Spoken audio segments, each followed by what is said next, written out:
3、2、1，请启动！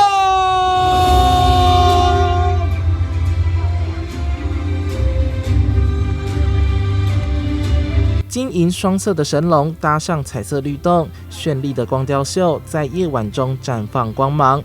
这是今年台湾灯会的主灯龙来台湾，是以台南大天后宫殿前的龙柱设计。在台湾灯会期间，它是一个大的灯笼，可是来到南科这个地方，接下来它会成为一个公共艺术的作品。这只龙成为象征吉祥的公共艺术，在南科银溪湖畔成为新地标。主灯在事前已经更换为耐久材质，光源也从内部改为外部 LED 探照光雕，预计可以保存到下一个龙年。灯会结束后，过去常常有些地方的灯跟主灯都不是被拆解掉，就是被浪费掉，就沦落到某一个市区里面的某一个角落，这样反而不好。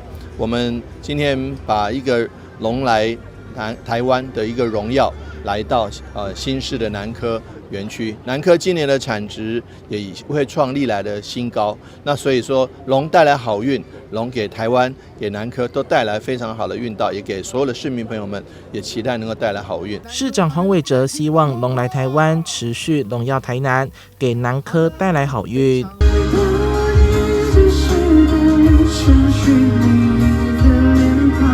启灯仪式后，市府请到原子邦尼、毕书尽、灭火器乐团等艺人演出，吸引2万多人前来感受这场视觉与听觉盛宴。